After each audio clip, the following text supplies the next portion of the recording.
तो hello kids, स्वागत है आपका अपने चैनल पर जिसका नाम है बैक बेंचर ब्रदर्स। मेरा नाम है हर्ष प्रसाद और आप मुझे हर्ष भैया बुला सकते हैं। तो आज हम लोग देखने वाले हैं इस एक्सरसाइज का क्वेश्चन नंबर 5।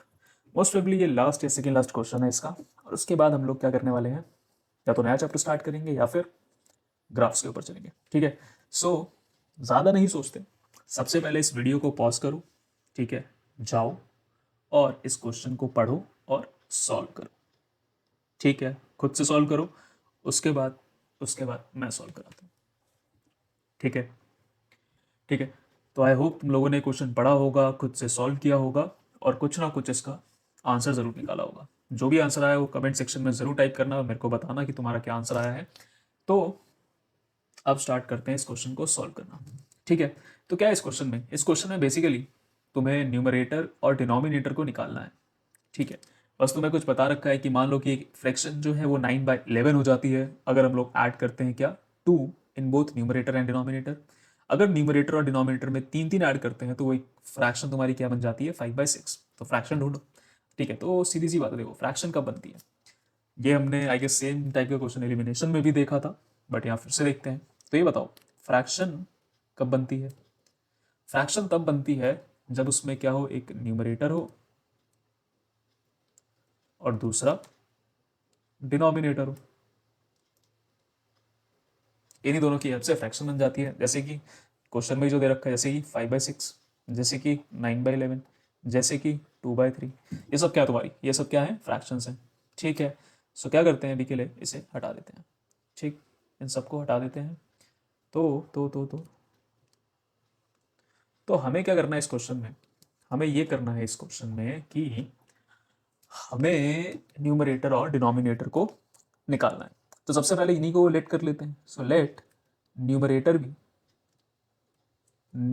भी x एंड लेट डिनोमिनेटर भी y। ठीक है, तो जो भी एग्जाम्पल तुम सोच रहे हो कि सर ने एग्जाम्पल नहीं कराया इस वाले क्वेश्चन में, तो जो भी एग्जाम्पल्स होंगे हम लोग वो जैसे जैसे क्वेश्चन में आगे बढ़ेंगे वैसे वैसे देखते चले जाएंगे। ठीक है, तो हमने ये कर लिया, न्यूमरेटर को x मान लिया और डिनोमिनेटर को y। अब इन्होंने कहा कि अगर न्यूमरेटर में दैट इज x में अगर मैं 2 ऐड करूं और डिनोमिनेटर में भी अगर मैं 2 ऐड करूं तो फ्रैक्शन क्या हो जाती है मेरी, 9/11। अच्छा जी, तो अगर न्यूमरेटर डिनोमिनेटर में ये ऐड करें तो हमारी इक्वेशन बन जाएगी ये। ठीक है, हमारी मतलब फ्रैक्शन क्या बन जाता है, ये बन जाता है। ठीक है, तो ऑब्वियस सी बात है ना, मैं ये कहूँ कि मान लो 3/2 था, मैंने कहा ऊपर 2 ऐड करूँ और नीचे भी 2 ऐड करूँ तो मेरी इक्वेशन क्या बन जाएगी, 5/5 क्या, 5/4। अब हमें क्या नहीं पता, हमें इसमें 3 नहीं पता, हमें इसमें 2 नहीं पता। ठीक है, ये हमारे लिए क्या है, ब्लाइंड स्पॉट, यही तो हमें निकालना है। ठीक है, हमें ये पता है इन्होंने क्या नंबर ऐड किया है और हमें ये पता है कि हमारी फाइनल वैल्यू क्या बनी है। इसकी हेल्प से हम लोग क्या करेंगे, हमारा न्यूमरेटर निकालेंगे और हमारा डिनोमिनेटर निकालेंगे। ठीक है, ठीक है, तो चलो फटफट इसको ज़रा साफ कर देते हैं और आगे बढ़ते हैं क्वेश्चन में। तो क्वेश्चन में आगे कहता है कि जब हम लोग क्या करते हैं, न्यूमरेटर में 3 ऐड करते हैं और डिनोमिनेटर में भी 3 ऐड करते हैं तो हमारी इक्वेशन क्या बन जाती है, 5/6। इसको मान लो हमारी इक्वेशन नंबर 2। अब देखो मेन काम क्या है, अब आगे स्टेप क्या करना है। सबसे पहला काम क्या है, सबसे पहला काम है सिंप्लीफाई करना। यानी कि जो दोनों इक्वेशन है हमारे पास, that is equation 1 and equation 2, इन्हें क्या करना है, सिंप्लीफाई करना है। सिंप्लीफाई कर लोगे उसके बाद वही बेसिक अप्रोच, एक्स की वैल्यू निकालो, एक्स की वैल्यू निकालो इन टर्म्स ऑफ वाई। फिर क्या करना है, एक्स की वैल्यू डाल देनी है, एक्स की वैल्यू डाल देनी है जो भी दूसरी इक्वेशन होगी और वहां से हमें क्या निकाल लेंगे, पहले पहले वाई निकाल लेंगे, उसके बाद एक्स निकाल लेंगे। ठीक है, ठीक है, यही करना है। तो चलो सिंप्लीफिकेशन को स्टार्ट करते हैं। तो पहला इक्वेशन मेरे को इजी लग रहा है, तो x+2 अपॉन में y+2 किसके बराबर है, 9/11। क्रॉस मल्टीप्लीकेशन, ये 11 यहाँ से जाएगा न्यूमरेटर में, यहाँ मल्टीप्लाई होगा और ये y/2 इधर जाएगा न्यूमरेटर में 9 से मल्टीप्लाई होगा। तो ये क्या हो जाएगा, सीधा मल्टीप्लाई करके मैं लिख रहा हूँ, क्या आएगा, 11x + 22 is equal to 9y plus 18। ठीक है, कभी कभी लेक्चर्स में तुम लोगों को मैं ऐसे प्यारे बच्चों की तरह एक एक चीज़ें सॉल्व करके दिखाता हूँ, बट समटाइम्स कुछ कैलकुलेशन तुम्हें खुद से भी करनी चाहिए, दिमाग में करनी चाहिए फटाफट हर चीज़। स्पून फीडिंग कभी कभार नहीं होनी चाहिए। ठीक है, ठीक है। अच्छा चलो एक काम करते हैं, 11x को ये रहने देते हैं, बाकी सब उस साइड ले जाते हैं। तो क्या हो गया, 9y प्लस 18 माइनस 22। इसको सॉल्व करना है 18 माइनस 22 को, तो क्या मिलेगा, कुछ वैल्यू मिलेगा, और इस 11 को यहाँ से उठा के नीचे डिनोमिनेटर में ले जाओगे तो हमें क्या मिलेगा, 9y माइनस 4 अपॉन में 11। ठीक है, ये हमारी आ गई किसकी वैल्यू, x की वैल्यू। ठीक है, इन टर्म्स ऑफ y। अब इसे उठा के कहाँ डाल देंगे, इक्वेशन नंबर 2 में। इक्वेशन नंबर 2 में, पर सीधे सीधे नहीं डालना, पहले इक्वेशन 2 को सिंप्लीफाई करो। तो क्या, इक्वेशन 2 x+3 अपॉन में y+3 किसके बराबर दे रखा है, 5/6 के। तो डायरेक्टली मल्टीप्लाई कर लेते हैं। डायरेक्टली मल्टीप्लाई करेंगे तो हमारे पास क्या आएगा, हमारे पास आएगा 6x plus 18 is equal to 5y plus 15।